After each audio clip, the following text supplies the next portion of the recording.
Hello and welcome back to the Ain't Dead Yet podcast. Today's episode is brought to you by our official sponsor, Sun Life Organics. Love, heal, and inspire. Sun Life Organics is a juice bar that has locations all across the United States, providing only the highest quality organic ingredients. I love it. Personally, I go just about every day. My favorite smoothie is the Holy Cow. It's packed with 50 grams of protein, and it always helps me recover. Go find one near you. Another official sponsor of today's podcast is Noble Origins. Noble is a grass-fed beef protein complex, utilizing everything in the cow from nose to tail. It's personally my favorite protein. I like the vanilla the best. I like to mix it with raw milk. That is my favorite combination, but the chocolate is also amazing. I also had mentioned with additional sponsor, Sun Life Organics, that they have a shake smoothie called the Holy Cow. They also utilize Noble protein in order to hit that 50 grams in that shake. So again, go order it. Check them out, nobleorigins.com. Use code ADY for 15% off. Love y'all. Hello and welcome back to the Ain't Dead Yet podcast. Today we're going to have a shorter episode. It's a solo, and we're going to kind of wrap up the topic around the 4th of July floods that took place in Kerrville. The first two episodes we did on that series, sat down with Nolan, who was a big part of that operation. He was there through the actual work itself, and then a big hand within the donation realm of things too, and finding the families that needed help and assistance, and he's continuing to do that. But I wanted to do a solo one after I'd had some time to process, whether, there's multiple ways to process, right? For me, that looked like therapy. It looked like journaling. It looked like just sitting with my own thoughts and my own feelings and processing through them. There was a lot of, if you guys have watched the first two episodes, the first one was pretty raw. It was essentially straight out of Kerrville. So high emotion. The next one was about a week after that. So it had died down just a little bit. And this one is about 3 weeks out. And there's been some time in there, like I said, to process and work through some things. But I wanted to talk through like lessons learned about myself during this process, and then lessons learned, I think, that are applicable to whether it's the government agencies that were involved or other people. I think there's a lot to talk about there. Not a lot, but enough. And I wanted to run through that and kind of close this chapter, if you will, as far as it's connected to the podcast. I think that chapter will be open for many, many years to come. That flood impacted generations upon generations upon generations of people. And that community is going to be reeling for a long time. They're going to be repairing and rebuilding for a long time. And the sad thing is with stuff like this, and the same thing happened in North Carolina, like the next thing happens and everyone that's not directly impacted or in that area kind of forgets. And so, I want to try to find a way to keep that at the forefront for others. I know it'll stay at the forefront for me just because it was such an impactful time in my life. But that being said, just to dive right into things that I want to address from the previous two episodes and kind of curtail them or move them into this episode. So if you listen to the first episode of us discussing the flood, you'll notice I kind of go off the rails a little bit emotionally when we start talking about a lot of the federal agencies that were involved down there. And I've had some time to reflect on that. And I don't think that me being pissed off or angry is necessarily the most effective approach to dealing with this issue. That being said, in reflection, everything that I said to me still holds true. There was a lack of leadership. There was multiple failures upon leadership prior to the flood, during the flood, and after the flood. And I think there's accountability that needs to exist there, especially when we start talking about, elected positions. People forget the government works for us. Their agencies work for us. That is one of the beautiful parts about being a citizen of this country. We pay taxes. Those taxes are allocated to a million different things. And one of those things that they're allocated to are some, these federal agencies and these people that work for them. I think that I was a little bit, we'll call it jaded, on my opinion around the actual employees themselves. In reflection, I really started to realize and hone in on a lot of these people were just going to work and doing what they were told to do. And this, like I said, this isn't I'm not discussing first response to the flood. First response being like when it started, we'll call it through the first like 24 to 36 hours. Like that response was incredible, not just by the public, but by the government, assets, state, local, in that area. The way they responded, and federal, the way that they responded, I don't think they could have done any better. I mean, they did everything they could in order to save life and limb, right? The transition point was when people started getting, deployed, if you will, into that area. I think that once that started to happen, it quickly became like the mission set changed, right? There all of a sudden became way too many chiefs and not enough Indians. This guy's a captain of this guy's a lieutenant of that, this guy's the captain of that.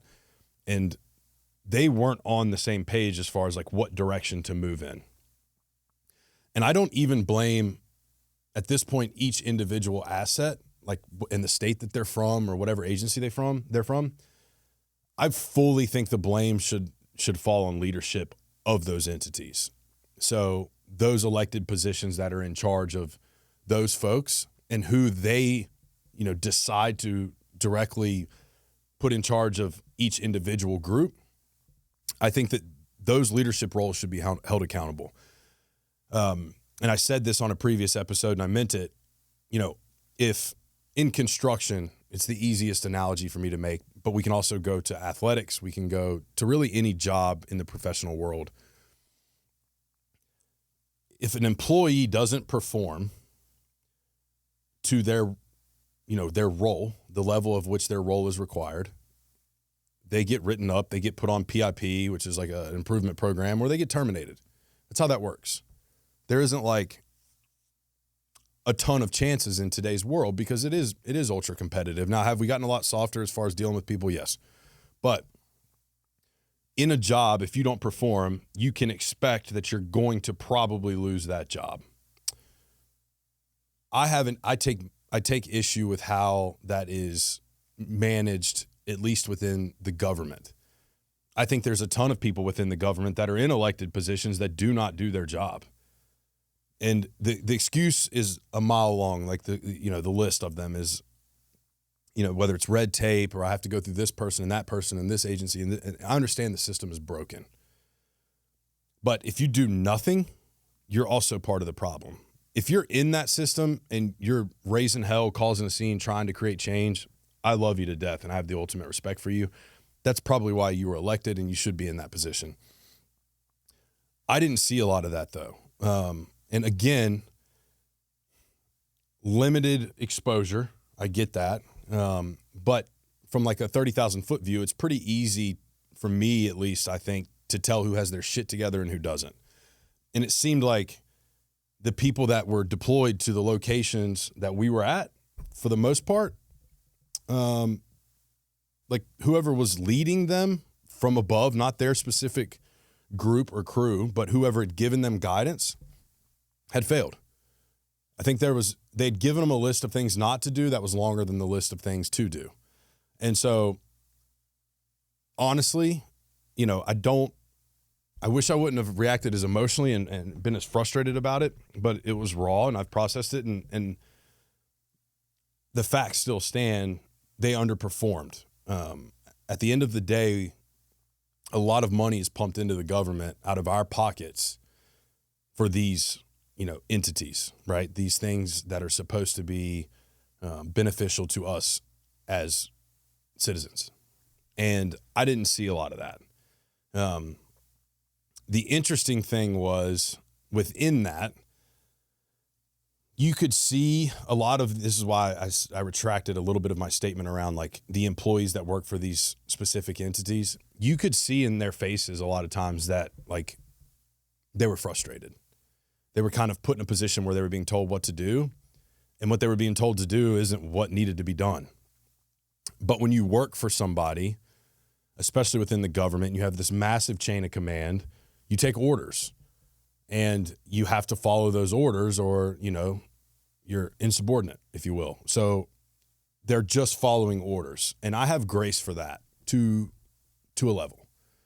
And so I do apologize for taking a shot at like everyone within the world of government assets. I think that a lot of the actual like people that were deployed there had very little to do or say about like what they were doing. I think that was controlled from above, and honestly, it was a little bit ridiculous. That being said, again, we have to address, I think, the group of people or the type of person, I think, that shows up in those situations voluntarily. Looking around, and there's a lot of time to reflect out there and pay attention to these things, and especially in reflection now, there's a very specific type of person that shows up to volunteer in those events. It's a person who I believe has more courage than fear. And I say it that way because like fear is ever present, I believe, within everyone. But you kind of decide whether you're going to overcome that or you're going to stay in it. And there's been situations in my life where I've stayed in that fear and I haven't, stepped into the courage side or bravery side, whatever you want to call it. But the people that I got to witness, and I'm not even putting myself in this category for what it's worth, the people that I got to witness show up and do what they did, I really, I don't think there'll be another occurrence in my life where I'll be surrounded by that many good people at one time. The irony of that was a lot of them were vets. I would say, we had a crew of we ran with a crew of 10 to 15. At least 8 of them were vets. Some of them from out of state, some of them from cities far away from Kerrville that showed up to serve. And that's America's best right there, right? Like that's what I believe. The people that, in service, prior service, that sort of thing, it's what they bleed. So, a lot of groups were comprised of them. They were incredible on every level.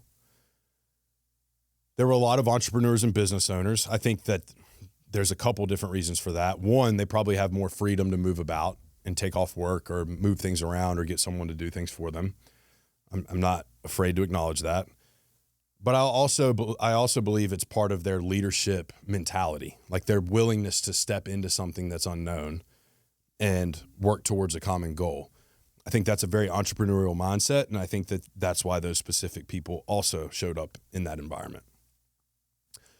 The other groups, and I've reflected on this too, that showed up voluntarily, there were, churches would put together groups of people that would show up on different days, and we had the opportunity to work with one specific group, and their churches in the Hill Country, and we got to work with them, I want to say 3 days directly. I'm not sure exactly how many days they were involved down there, but there was 3 days, I believe, that we were directly involved with them, and they were excellent. They were there for the right reasons, through and through. And so, I got to see this collection of people that I to this day in my entire life, I've never been around that many good people at one time. Just pure human people, just good, the goodness of their heart was so large. There was no greed. There was really not a lot of ego. It was just how do we move forward? How do we do this better? How do we work together? How do we help each other? How do we show up for each other? How do we bring closure to families? How? And that type of mentality, I think, is so important in those types of situations where, it's easy to go down the rabbit hole of this is bullshit. The government sucks.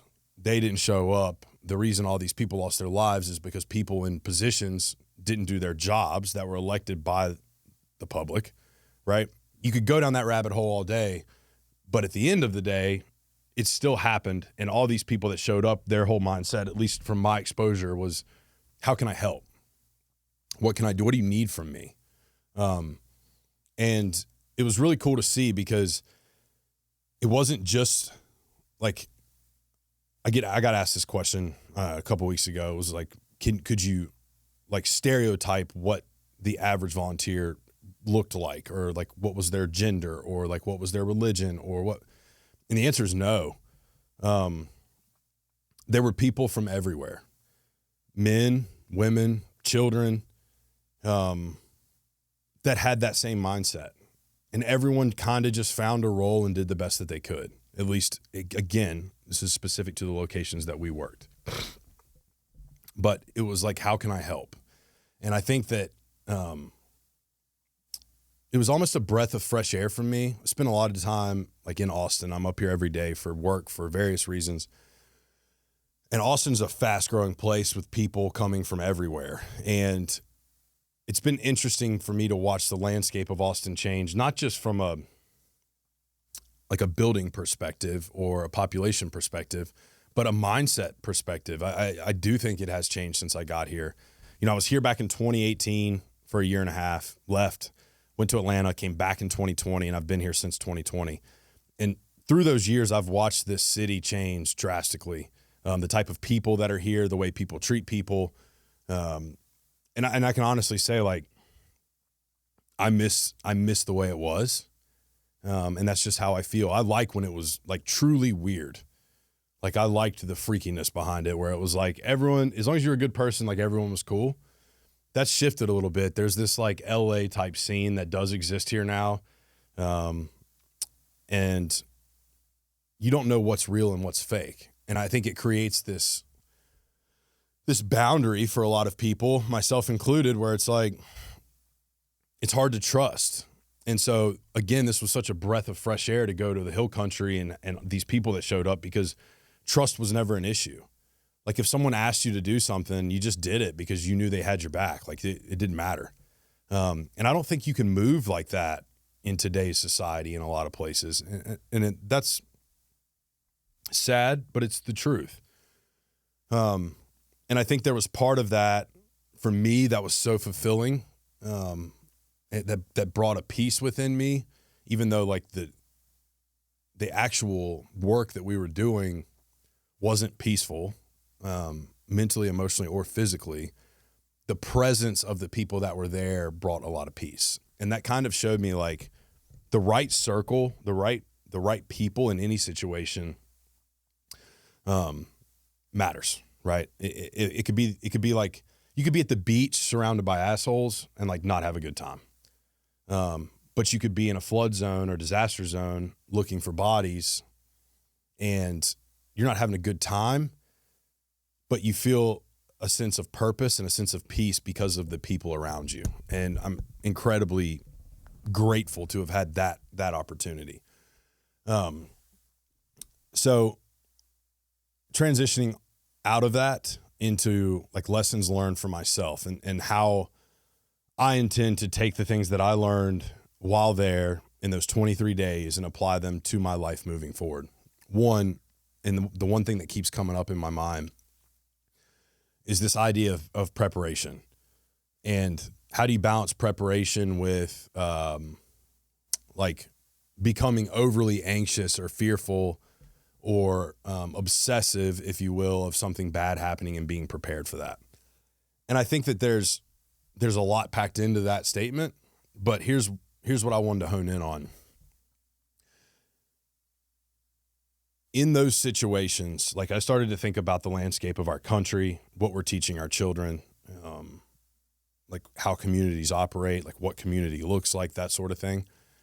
And I can honestly say, if that specific event would have occurred in a like ultra tech based community, they would have been way more screwed.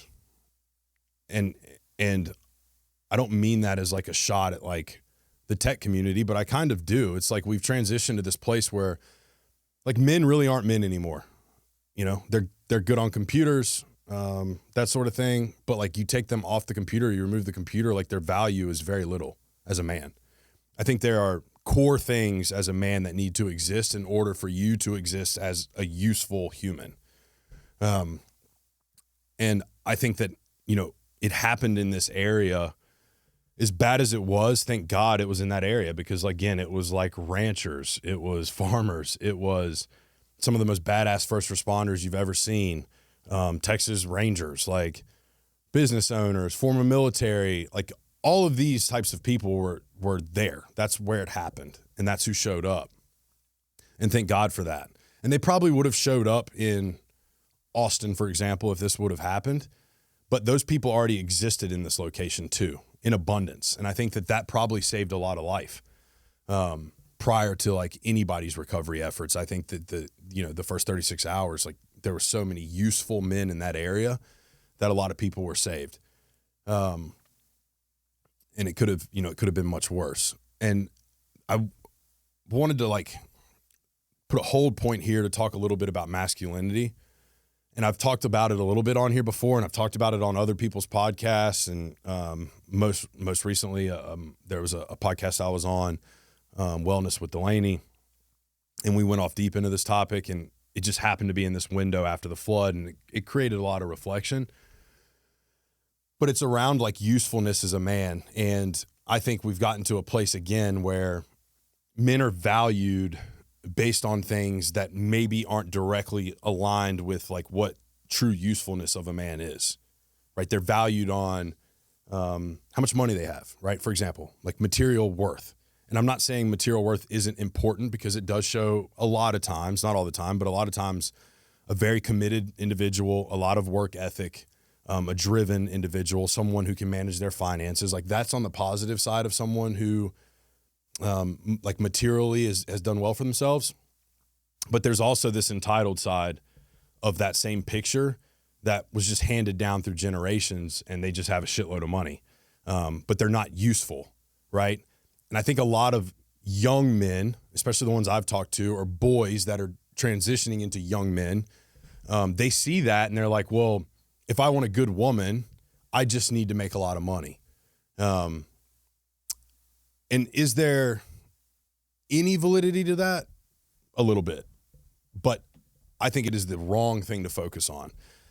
And I feel that way because, after taking a step out of not just the floods, but step back in my own life and like really looking at like the high level view of things and how they stand, there are a lot of women today that are with men that are useless outside of their finances, completely useless, like cannot protect them, really can't provide for them in the sense of like, if everything was removed, they're not capable of rebuilding it. They're just capable of managing what they've been given to an extent. But outside of that, there's not a lot of value there. And that's what I tell boys or young men, like, that's not the thing to focus on. There's other things to focus on. Is that important? Yes. But is it like the primary piece of being a good man? Absolutely not. So that's the first thing. And the example I go to when I talk about like outside of the values and characteristics of a good man, there's a feeling that exists amongst men. Today's episode is brought to you by our official sponsor, Sun Life Organics. Love, heal, and inspire. Sun Life Organics is a juice bar that has locations all across the United States, providing only the highest quality organic ingredients. I love it. Personally, I go just about every day. My favorite smoothie is the Holy Cow. It's packed with 50 grams of protein, and it always helps me recover. Go find one near you. Another official sponsor of today's podcast is Noble Origins. Noble is a grass-fed beef protein complex, utilizing everything in the cow from nose to tail. It's personally my favorite protein. I like the vanilla the best. I like to mix it with raw milk. That is my favorite combination, but the chocolate is also amazing. I also had mentioned with additional sponsor, Sun Life Organics, that they have a shake smoothie called the Holy Cow. They also utilize Noble protein in order to hit that 50 grams in that shake. So again, go order it. Check them out, nobleorigins.com. Use code ADY for 15% off. Love y'all. I believe that is very different based on where you are geographically. Like if I walk into a coffee shop in Hill Country, I feel like I am surrounded by grown-ass men, like men. Like, I'll tell you the truth, my guard even comes down a little bit. They say that like the masculine frame is for women to feel safer, like 100%. But the masculine frame is also there so that other men don't have to be on edge 24/7, right? Like that guy's definitely going to handle the door if something goes, like that sort of stuff. Hill country, that was my experience. Like there were just good men everywhere, real men. And I can honestly say this, like as pure as possible. Like I will walk in multiple places in Austin, Texas and be like, I'm the only fucking man in here. Like I'm him in here. And I don't like being in that scenario. Like people be like, oh, that must feel good. Fuck no, it doesn't feel good. It feels weak. It feels like I'm in a place that's not developed, enough to grow, or like where I can grow or become a better man. So I don't even like being in those situations. So being in Hill country for that amount of time has directly impacted the amount of time I want to spend in Austin. I don't mind coming up and spending time on the construction sites. I don't mind coming up and recording podcasts, and I don't mind coming up and going to the gym. But like, I don't think you're going to catch me out just bullshitting around, hanging out in coffee shops in Austin. It's not, there's no growth there. That's how I feel. That's how I feel the landscape, has shifted, if you will. And so, how do we impact that? Like I can sit here and bitch about it all day, but how do we impact that? And I think a lot of it has to do with how we raise boys, specifically, what we teach them, what we show them. Fatherhood is a massive issue in this country. Race aside, economics aside, everything aside, like fatherhood is an issue. Meaning there are a lot of kids growing up without a good man in the household. Right. And I'm not taking any crazy shots here that I think are outlandish, but if you've got like multiple kids with multiple women and you've been in multiple marriages, like how can you look at me and tell me that you're setting a good example for your son? Like, I'm sorry. Like, I don't think that that's true.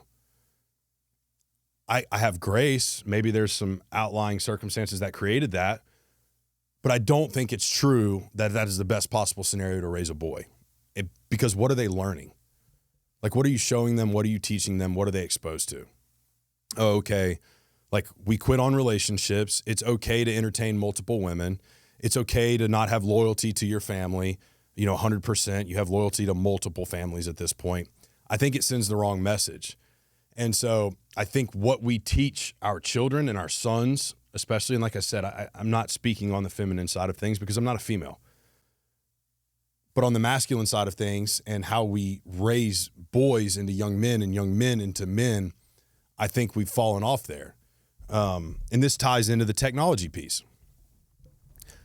Technology is incredible. It is a great tool. Like the level of intelligence in this country has improved directly because of the level of technology that's been developed. I'm never going to argue that. But I will sit here and say that it has also, on the flip side of that coin, impacted the youth in a way that like is detrimental to their growth and to how they operate and how they think and how they process and how they feel and all these things. Like social media wrapped up in that as well. Like what people see, especially kids, they think that's real life. And that transitions into adulthood. They think that's a representations they think those are representations of people's real lives. And the reality is most people are fake on social media. This shit's not real at all. They put on an image that isn't real. That's why they say, like, never meet your heroes. But I can't tell you how many people I've met in real life. If you go to their social media page, it is the polar opposite of how they operate. Like on social media, they're this like incessant entrepreneur and hyper focused on goals, and they're driven and they're doing all the right things, and they have a great moral code, and they treat people with respect. And then you meet them in person, and like, for a lack of term, like they're pieces of shit. They don't do any of that, right? They promote this godly message on Friday morning, but they're out at the bar blacked out Friday night. And I can speak on it because I used to be that guy. But we don't need to live in a world where that continues to be the thing. Like, I got called out for it. People should be called out for that. It's not appropriate. Because what happens is people see that shit. Not only do they then understand who you are as a person, but then for some reason, there's this like leniency that begins to exist in people that like, oh, well, it's okay for me to fuck up too at that level. That's just wrong. So, I think that this whole technology piece, social media piece, kids being on social media, my God, like I don't know how many more stories we have to see of like these online predators going after children through social media and obtaining them, for a lack of better term or word. And whether they molest them, whether they, exploit them for whatever, however they do it, whatever they got going on, it's inappropriate. It shouldn't be happening. Like that shouldn't be a thing. And so I think that we've kind of dropped the ball there a good bit. And again, the other piece that's missing in a lot of these boys to young men to men is like their ability to communicate, their ability to have a conversation, their ability to look somebody in the eye, the ability to like shake someone's hand, their ability to stand on truth. Like you hear it in songs all the time now, I'm going to stand on business. Bro, nobody stands on business. It's rare. You come across very few people that actually stand on business. And what that means to me is whatever they believe to be true, they are not moving off of that truth, like morally. I can disagree with someone all day, but I will only respect them if they stand on what they really believe. Regardless if I agree or not, the respect exists. And I think that's another piece to this puzzle. But with all that being said, and I don't want to curtail down this road of masculinity for too long because it has a lot to do with the floods, but it also doesn't. The way that I'll wrap it is like all of these hyper masculine, like self-proclaimed savages that exist. And I'll just call out like very specific to the Austin area. I didn't see none of them down there. I didn't see none of them on a saw. I didn't see none of them on an axe. I didn't see none of them moving logs, none of them on equipment, none of them looking for bodies. I didn't see them. So again, it goes back to the social media thing. Like, don't believe what you see. Most of these people that promote themselves being a dog, they really ain't got that dog in them. And it is what it is. And if you didn't come down there and you have a legitimate reason, great. That's fine. I respect that too. There's plenty of people that I'm sure have very legitimate reasons. But if you didn't come down there out of fear that you were going to get exposed and you promote this image on social media like you're this absolute savage, you're soft. You're a broken man. And that's okay. You can rebuild from that. But you need to take note of that and you need to be aware of it and you need to look in the mirror and own that. Again, all of that to say only, I believe, good people showed up in that environment. Transitioning off of that, other lessons learned, and that's what I said, this is like, the first one was like what I want to teach my sons and how I want to be prepared. I think that physical fitness is so important. And I haven't always been as fit as I am now, but I've always been useful. Like at my heaviest, I could still demo concrete with the best of them. I could still run equipment all day. I could still move about, like at my heaviest as an addict. So to not be prepared at all to do anything, it's kind of a joke to me. Like you should be able as a man to perform basic duties. What are you going to do in an emergency? What are you going to do when something goes wrong? You're going to turn and look at your wife and she's going to save you? That's my point. If you're pursuing someone based off strictly finances and they don't have any of those qualities of actually being a man, they cannot protect you in those situations. They're going to turn to look to you to do something. Good luck. So I think that being physically prepared is really important. If you're going to train your ass off and do crazy stuff, like figure out new challenges and new ways to do it and push yourself, mind, body, spirit, all of it. But again, in that same breath, if you're going to do those things and you're going to promote yourself on social media as this like ultra fit, useful human, and you don't show up in those environments, you are useless. Like you serve no purpose outside of your following. Yeah, you might help people go work out that day or inspire them to work out or get a lot of likes. Like, that's cool, bro. But you didn't show up when it mattered because you weren't useful when it mattered. And I think that that's just the truth. It's something that we have to acknowledge. Other things that I've learned. My children, whenever that happens, however that happens, will not grow up in a big city. I have no problem taking them there. exposing them to it. I think there's a ton of cultural knowledge that exists in a city that kids should be exposed to, and awarenesses and different things within that realm. But I don't want my children exposed to like that level of softness, to be honest with you, or entitlement, where like everything is just kind of laid out for them. Like I don't believe that to be the correct way to raise good kids. So that's shifted my mindset a little bit about how and where I'm building and working and creating and all these things.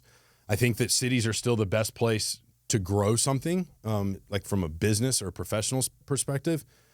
But like the goal has shifted now to like, how do I grow something that's sustainable in that market while not having to be there full time so that I can have a family in a different market, if you will. And that's become a new challenge for me and something that I'm diligently working on, because I don't see it being beneficial raising children inside of a major metropolitan area. It just doesn't make sense to me at this point. The other last thing I'll say about like things that I took from this experience, never judge a book by its cover, right? In the same realm of like idolizing someone on social media because they look superior, or like they're super fit, whatever, like, and then looking at them and then they can't perform duties, like that level of uselessness is one thing. But then you see people and you judge their capability based off appearance. And I did that down there. I was like, that guy probably can't, he's not competent of this, I was wrong. Like competency has very little to do with looks.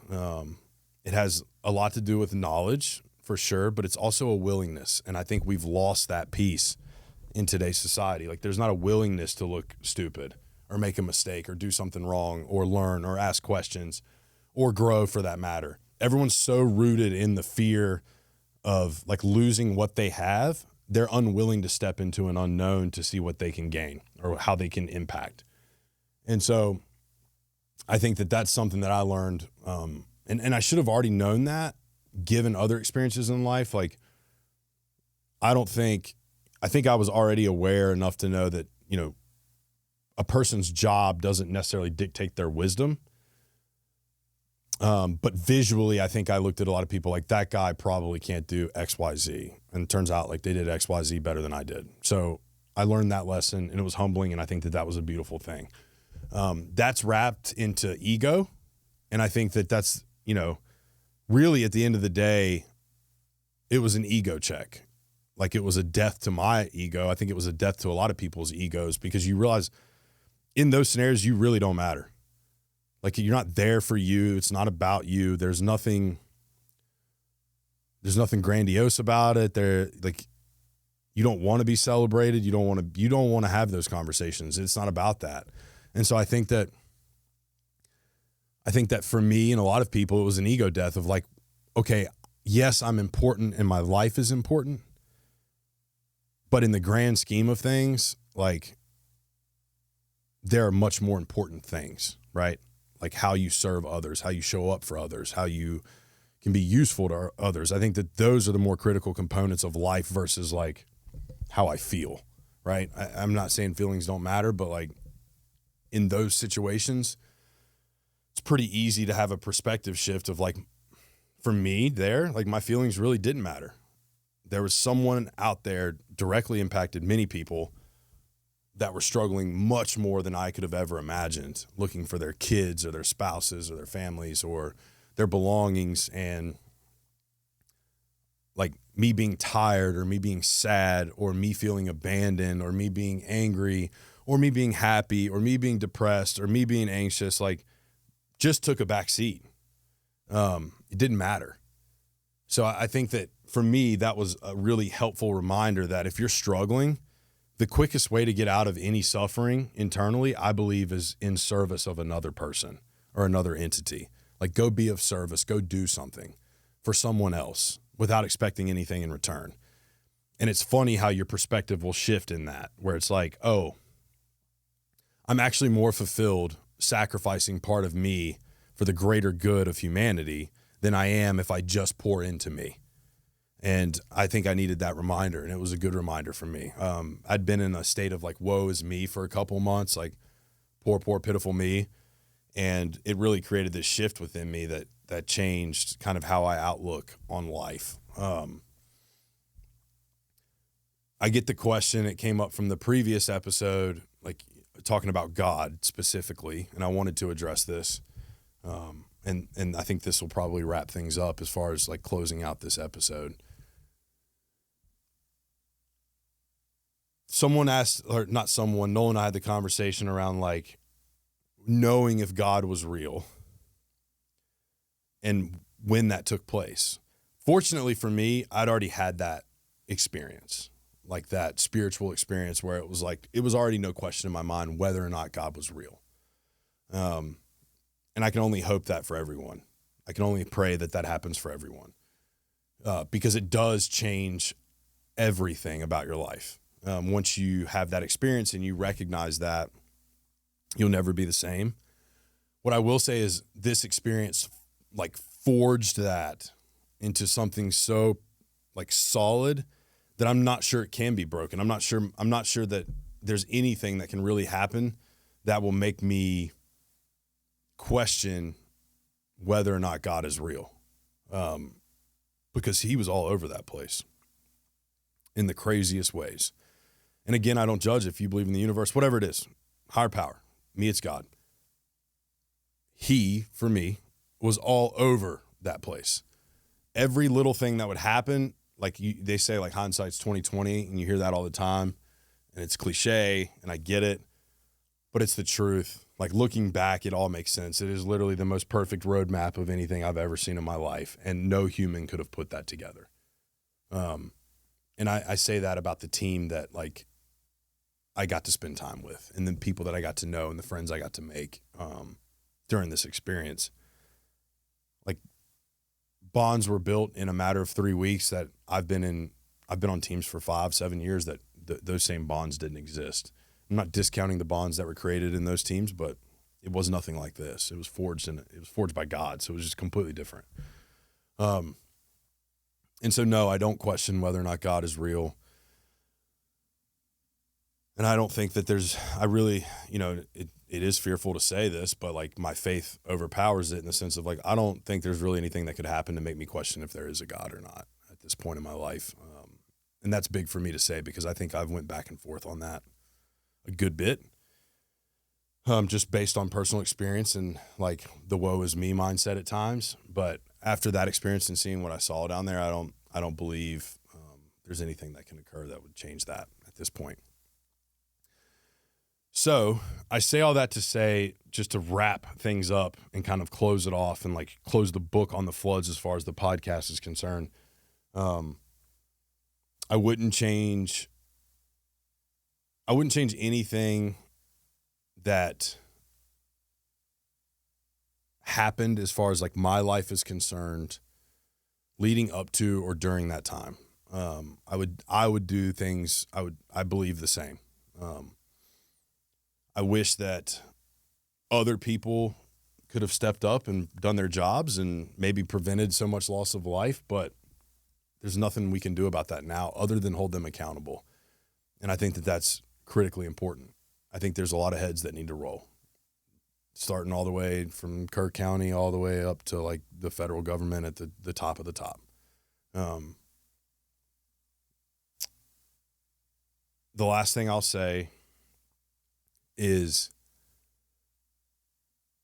from a media perspective, I've always thought that they kind of promote whatever message that they saw beneficial to their investors or whatever political alliances.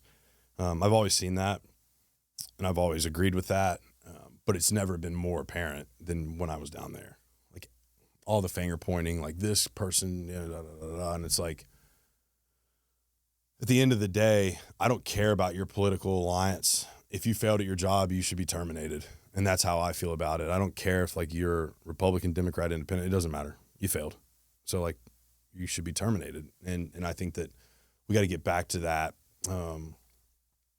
So all that being said, I appreciate the time. I appreciate you guys letting me come on here and dump and close that chapter. We look forward to getting back to our regular content, which is trying to help people through truth and stories of those that have been impacted by anything and everything under the sun, and how they've worked through those things and created a life for themselves through support systems that have turned out pretty good. And I want to get back to that, and I'm excited to get back to that. So this will be the last solo for a while. We're going to get back to having our guests on the show and try to get back to a sense of normalcy as far as that's concerned. But I appreciate your time, and I appreciate you being patient with the roller coaster of all of this. And, we look forward to seeing you on the next episode of the Ain't Dead Yet podcast. Thank you, and have a great day.